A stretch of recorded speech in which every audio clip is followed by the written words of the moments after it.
De volta com o quarto bloco, e nesse bloco, você já sabe, temos o quadro Justiça e Trabalho com o Dr. Diego Sá, e a sua participação é via WhatsApp. O telefone está na tela, envie a sua dúvida, Dr. Diego aqui no estúdio vai tirar, vai sanar qualquer dúvida que você possa ter em relação a direito trabalhista, que está tão em foco aí, tão em evidência, né, com essa reforma.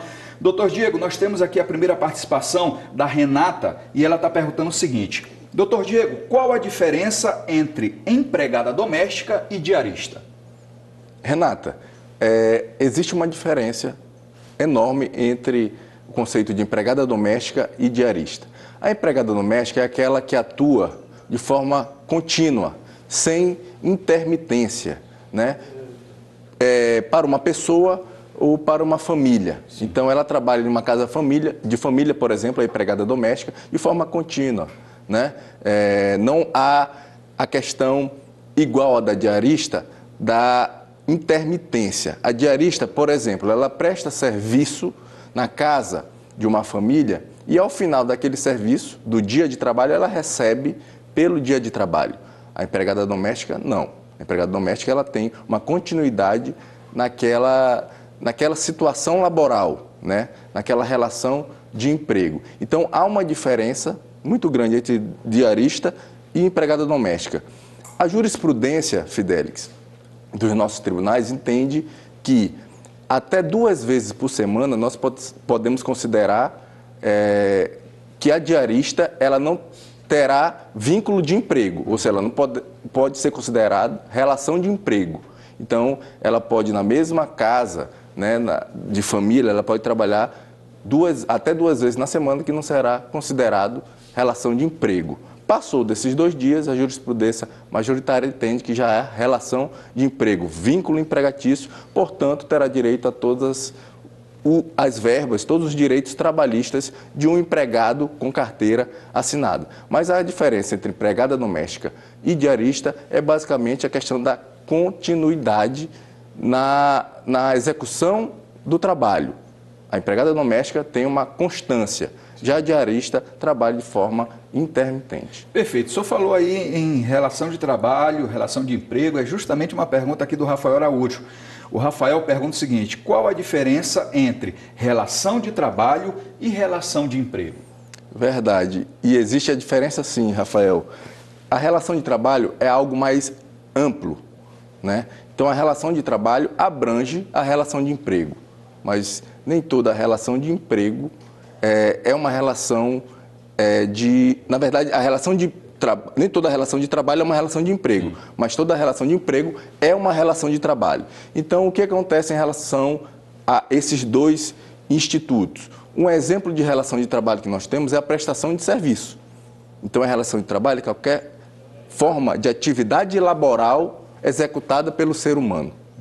Já a relação de emprego, ela tem que obedecer os chamados, pela doutrina, elementos fáticos jurídicos. E aí eu passo a elencar, Fidelix, que é a pessoalidade, a pessoa física, a subordinação jurídica, a onerosidade e a não eventualidade. Esses são os requisitos para caracterizar a relação de emprego, o vínculo empregatício. A relação de trabalho é algo mais abrangente e que engloba também a relação de emprego. Um exemplo da relação de trabalho é a prestação de serviço. São 2 institutos diferentes e que têm também características bastante diferentes. Bom, nós temos a sua participação via WhatsApp, telefone na tela, envie sua pergunta. Dr. Diego Sá está aqui no estúdio para tirar as suas dúvidas e tem aqui a Carol perguntando: funcionária pública afastada por licença maternidade pode adquirir vínculo empregatício em outro lugar? Fidelix, funcionária pública ou não, se ela está no gozo de licença maternidade, e aí a gente entende que ela está afastada do trabalho, de forma alguma ela pode adquirir vínculo empregatício com outra empresa, né? Por quê? Porque, na verdade, Fidelix, o Instituto da Licença Maternidade, ele visa justamente o afastamento do funcionário público ou do empregado com o fim de cuidados com o seu filho, né? Na verdade, a licença maternidade, ela visa cuidar e proteger o nascituro, a criança. Mas a partir do momento que a mãe ela goza dessa licença, presume-se que ela está cuidando, está com o tempo dispensado ao cuidados do filho.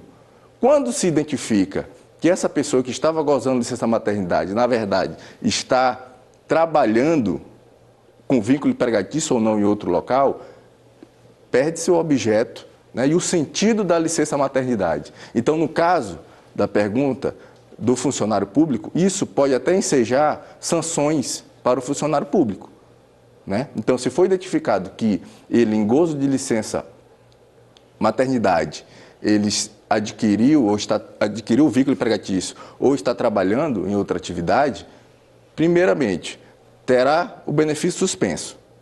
Segundo, ele pode ser obrigado a devolver o valor que já recebeu durante aquele período e até mesmo responder processo administrativo que ocasionará as sanções legais previstas no Estatuto do Funcionário Público, do Servidor Público. Então, o Instituto da Licença Maternidade, ele visa proteger a criança, né? Mas presume-se que a mãe ela estará cuidando da criança, né, do seu filho. A partir do momento que ela é identificada não fazendo isso, né, com certeza terá as sanções legais, né, impostas a partir dessa conduta tida como não só ilegal, mas também imoral, Fidelix. Bom, a sua participação, mais uma vez, lembrando, é via WhatsApp, o telefone está na tela, você envia o seu WhatsApp, a sua pergunta, doutor Diego Sá está aqui no estúdio para sanar as suas dúvidas. Olha só, uma pergunta bem interessante aqui da Raquel. A Raquel pergunta, doutor Diego, o seguinte: a escola que eu trabalhava fechou. Os donos têm um salão de beleza para onde eu fui transferida. Gostaria de saber se sou obrigado a aceitar a transferência, os horários de entrada e saída também mudaram. Isso é correto? Fidelix, primeiramente, algumas pessoas podem entender que houve uma espécie de sucessão trabalhista aí. No meu entender, não houve sucessão trabalhista. A gente percebe que a atividade fim era uma e, de forma significativa, mudou para outra. Primeiro era uma escola, depois passou a ser um salão de beleza. Então, ao meu ver, Fidelix, ela não é obrigada, certo, a aceitar essa transferência. Primeiramente, porque ela foi contratada, eu não sei qual é a circunstância da contratação dela, mas acredito que ela tenha sido contratada para aquele fim, né? Para aquele fim, né? Em alguma função que tenha ali na escola e da qual ela tenha qualificação para isso. A partir do momento que ela é transferida, não sei também qual é a função que ela está no salão de beleza, mas para uma atividade diversa daquela que ela foi contratada, ao meu ver, ela não é obrigada a aceitar a transferência, inclusive ela pode, caso não aceite e seja dispensada, a modalidade de dispensa seria dispensa sem justa causa. E ela teria que receber todos os direitos trabalhistas, como aviso prévio, multa de 40% do FGTS e etc., né? É claro que a gente tem que analisar, Fidelix, caso a caso, mas no primeiro momento, né, ela não é obrigada a aceitar a transferência. Em relação ao horário e aos dias de trabalho, se não houver cláusula contratual ou norma coletiva nesse sentido, ela também não é obrigada a aceitar a mudança de horário e de dias de trabalho. Então, no mesmo sentido, ela pode ser dispensada, mas sem justa causa, sem sofrer qualquer tipo de sanção. Por quê? Porque não havendo qualquer tipo de previsão contratual ou norma coletiva que assegure, né, a mudança de horário ou de dia daquele trabalhador, ela não terá obrigação de obedecer, né, aquilo que o empregador venha impor nesse caso.